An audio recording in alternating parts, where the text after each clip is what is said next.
ایک بیٹی 22 سال کی ہے. دونوں بیٹیوں نے والد کو پہلی بار گلے سے لگایا. جو مناظر آپ اس وقت اسکرین پر دیکھ رہے ہیں آپ کو اندازہ ہو چلا ہوگا کہ یہ جو جدائی تھی 22 سال کی جدائی یہ کتنی بڑی جدائی تھی اور آج ان گھروں پر کیا سما ہے.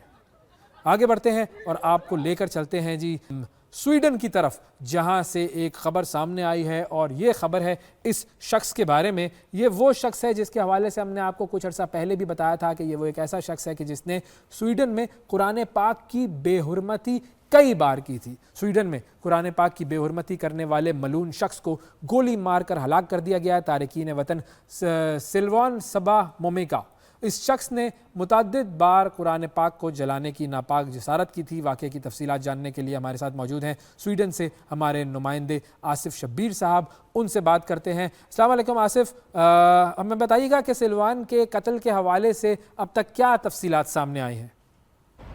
جی بالکل, 38 سالہ عراقی ریفیوجی سلوان جو کہ سویڈن میں مقیم تھا, جس نے متعدد بار قرآن مجید کی بے حرمتی کی تھی, اسے گزشتہ رات 11 بجے اس کے اپارٹمنٹ میں گولیاں مار کے اس وقت قتل کیا گیا جب وہ ٹک ٹاک کے اوپر لائیو سٹریمنگ کر رہا تھا.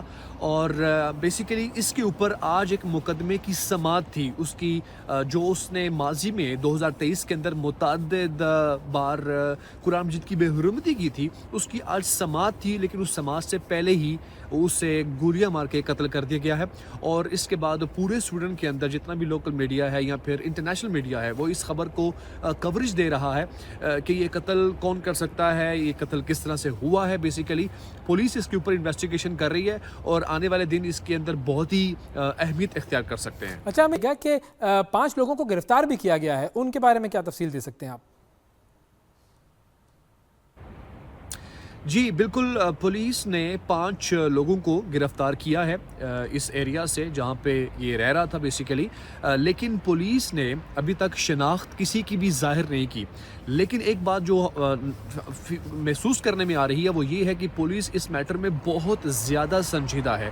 ان کی پولیس رپورٹ سامنے آ رہی ہیں, ان کی ایکٹیویٹیز سامنے آ رہی ہیں کہ ایک یہاں پہ یہ جو مرڈر ہوا ہے یہ آخر کیا ود ان سویڈن یہ ایکٹیویٹی پلان ہوئی ہے یا پھر آؤٹ آف کنٹری پلان ہوئی ہے, یہ ہوا سب کچھ کیسے ہے.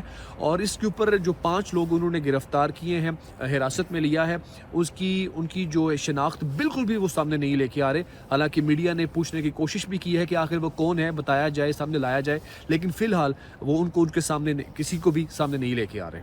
اچھا, اب اس حوالے سے جو سویڈن کے پرائم منسٹر ہیں انہوں نے بھی یہ بات کی ہے کہ اس قتل میں کوئی بیرونی طاقت یا بیرونی ممالک ملوث ہو سکتے ہیں. جی, سویڈن کے وزیر اعظم نے اس خبر کے اوپر بہت سنجیدگی سے ایکشن لیتے ہوئے تمام سیکیورٹی اداروں کو یہ جو ہے حکم دیا ہے کہ ایز سون ایز پاسبل اس سارے میٹر کی انویسٹیگیشن کی جائے. اور ان کا یہ بھی کہنا ہے کہ یہ قتل کوئی آؤٹ آف کنٹری سے بھی پلان ہو سکتا ہے. ان کا اشارہ کسی تنظیم کی طرف بھی ہے, کیونکہ یہ شخص بیسیکلی عراق کا تھا اور جب اس نے گستاخی کی, بے حرمتی کی, تو عراق نے سویڈن سے یہ کہا کہ یہ ہمیں ہمارے حوالے کیا جائے. پھر ایران کا بھی ان پہ پریشر تھا اور کچھ عراق اور ایران میں مقیم کچھ ڈفرینٹ تنظیمیں ہیں, ان کے تھریٹس بھی تھے اس کو سلمان کو انڈیویجولی بھی اور اسٹیٹ وائز بھی. سویڈن کو کہا گیا تھا کہ ہم جو ہے اس کو ٹارگٹ کر سکتے ہیں. تو شاید وزیر اعظم کا اشارہ اس طرف بھی ہے کہ کسی تنظیم نے اسے ٹارگٹ کیا ہو یا کسی انڈیویجول کی بھی یہ ایکٹیویٹی ہو سکتی ہے, جو کہ کروڑوں مسلمانوں کی دل آزاری ہوئی ہے, جذبات مجروح ہوئے ہیں. لیکن سویڈن اسے جو ہے وہ فریڈم آف سپیچ کا نام دیتا آیا ہے. اور علمیہ کی بات یہ ہے, ان کا سسٹم اس طرح کا ہے کہ جب اس نے پروٹیسٹ کے دوران قرآن مجید کو جلایا تھا تو اس کی پرمیشن اس نے باقاعدہ لی تھی کہ میں نے یہ ایکٹیویٹی کرنی ہے. تو سویڈن نے اس کی اجازت دی تھی کہ یہ فریڈم آف سپیچ ہے, جس کے اوپر پوری دنیا میں بہت زیادہ پروٹیسٹ ہوئے, انکلوڈنگ پاکستان, عراق, سعودی عربیہ, تمام جتنے بھی اسلامک کنٹریز ہیں وہاں پہ اس کے اندر پروٹیسٹ ہوئے تھے. لیکن کوئی خبر سامنے نہیں آئی تھی. اگر آپ کو یاد ہو, ہم نے 365 کے اوپر آج سے کچھ ہفتے پہلے رسمس نامی جو ہے ملون, اس کی بھی ہم نے خبر دی تھی کہ اس نے بھی گستاخی کی تھی اور اس کو 6 مہینے کی قید کی سزا ہوئی تھی. لیکن اس کے کیس کی سماعت تھی گورنمنٹ نے کچھ نہیں کیا اور کسی نے اٹھ کے جو ہے یہ ایکٹیویٹی کر دی ہے کہ اس کو جو ہے اس گولیاں مار کے بھون دیا ہے اس وقت جب وہ ٹک ٹاک کے اوپر ایک لائیو اسٹریم کر رہا تھا. بہت شکریہ ادا کریں گے. آصف شبیر ہمارے ساتھ موجود تھے, ہمارے نمائندے, اور ہمیں تفصیلات سے آگاہ کر رہے تھے. ناظرین ایک وقفہ لیتے ہیں, وقفے کے بعد آپ سے دوبارہ ملاقات کریں گے. یہ ہے ورلڈ وائز, ہمارے ساتھ رہیے گا. ویلکم بیک جی. بریک کے بعد ایک مرتبہ پھر آپ کو ورلڈ وائز میں خوش آمدید کہتے ہیں, اور اب آپ کو لے کر چلتے ہیں برطانیہ کی طرف, جہاں سے ایک تشویشناک خبر سامنے آئی ہے. وہ یہ کہ شریف خاندان کے جو افراد ہیں ان پر ایک حملے کا خطرہ ظاہر کیا گیا ہے. نامعلوم افراد کی طرف سے پرتشدد حملے کی جو ایک نیوز ہے وہ سامنے آئی ہے, اور یہ خطرہ ہے جو کہ میٹ پولیس نے شریف خاندان کے ارکان کو اس سے آگاہ کیا ہے. اب اس خطرے کی تفصیل کیا ہے, پولیس نے کیا کہا ہے, اس حوالے سے ہم بات کریں گے. ہمارے ساتھ برطانیہ سے سینئر صحافی اظہر جاوید صاحب موجود ہیں. السلام علیکم اظہر صاحب. جی وعلیکم السلام. اظہر صاحب, سب سے پہلے تو یہ خبر تو ظاہر ہے بڑی تشویشناک ہے کہ شریف فیملی کے جو ممبران ہیں ان پر حملہ ہو سکتا ہے. کیا تفصیل بتا سکتے ہیں آپ اس کے؟ دیکھیں ویسا اس کا ایک بیک گراؤنڈ ہے, اور اس کا یہ بیک گراؤنڈ پچھلے کوئی تقریباً 3-4 سال کا اگر آپ دیکھیں تو یہاں جو معاملات ہوتے رہے ہیں, اگر آپ ایون فیلڈ ہاؤس دیکھیں یا جو آفس تھا حسن نواز صاحب کا جہاں پر نواز شریف صاحب موجود ہوتے تھے, تقریباً 4 سال کا عرصہ انہوں نے یہاں گزارا, تو یہاں پر مظاہرے ایک تسلسل کے ساتھ ہوتے رہے, لوگ آتے رہے, اور یہاں پر ایک نفرت کی جو لہر تھی وہ پھیلانے کی کوشش کی جاتی رہی. اگر اس کی جو یہ ایک بیک گراؤنڈ تھی, اس میں اب اسپیسیفک تھریٹ کی بات کریں تو پولیس نے باقاعدہ طور پر شریف فیملی کو آگاہ کیا ہے, بلکہ شریف پولیس جو ہے وہ آئی بھی ایون فیلڈ ہاؤس, انہوں نے ملاقات کے لیے وقت لیا, پھر وہ آئے اور انہوں نے بتایا کہ انہیں اطلاع ملی ہے اپنے سورسز سے, اور کچھ گفتگو انٹرسیپٹ ہوئی ہے, کچھ ان کے میسیجز ان کو ایسے نظر آ رہے ہیں جس کے مطابق شریف فیملی کے کسی فرد کو لندن میں نشانہ بنایا جا سکتا ہے, اور ان کے جو پہلے بھی کچھ عرصہ قبل برمنگھم سے ہی اس طرح کی اطلاعات تھیں, وہاں سے کوئی تقریباً 3-4 سال قبل بھی کچھ لوگ تھے, کچھ گروہ تھے جنہوں نے اس طرح کی منصوبہ بندی کی تھی. تو اس کے بعد سے لے کے جو پولیس برمنگھم پولیس ہے وہاں سے, پھر اس کے بعد یہاں اسکاٹ یارڈ, انہوں نے یہ تھریٹ جو اسپیسیفک اس حد تک ہو چکی تھی کہ انہوں نے ضروری سمجھا کہ شریف فیملی کو اس بارے میں آگاہ کیا جائے. پولیس کے تقریباً 3 اہلکار ایون فیلڈ آئے اور انہوں نے ملاقات کی, اور ملاقات کے بعد انہوں نے تمام ایون فیلڈ ہاؤس کی جو سیکیورٹی ہے اس حوالے سے ان کو کہا کہ وہ اس کو بڑھائیں, اور اس میں احتیاط برتنے کا بھی کہا گیا. اچھا, مجھے یہ بھی بتائیے گا کہ اس وقت ایون فیلڈ میں شریف فیملی کے کون کون سے لوگ وہاں پر مقیم ہیں, اور سیکیورٹی کے کیا انتظامات کیے گئے ہیں وہاں پر؟ اس وقت شریف فیملی کے بہت کم افراد اس وقت ایون فیلڈ ہاؤس میں مقیم ہیں, کیونکہ میاں محمد نواز شریف واپس چلے گئے ہیں, حسن نواز صاحب بھی لاہور میں مقیم ہے, حسین نواز صاحب سعودیہ میں ہیں, لیکن ان کے جو صاحبزادے ہیں حسین نواز صاحب کے, وہ یہیں پر ایون فیلڈ ہاؤس میں ہوتے ہیں.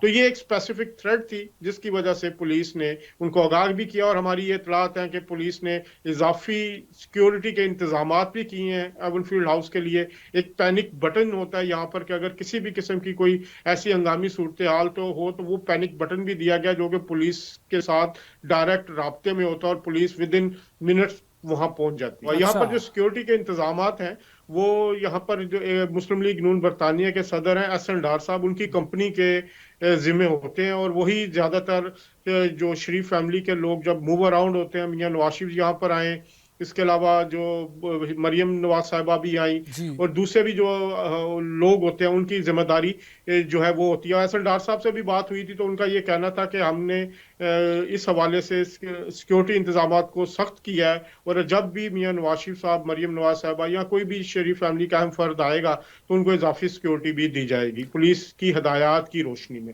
اچھا, تو اظہر صاحب یہ بھی بتائیے گا کہ کیا کوئی گرفتاری ہوئی ہے؟ ایک نوجوان جو ہے جس کا تعلق ایک سیاسی جماعت سے, بلکہ اس کو تحریک انصاف کا حمایتی بھی کہا جاتا ہے, اس کو گرفتار بھی کیا گیا تھا,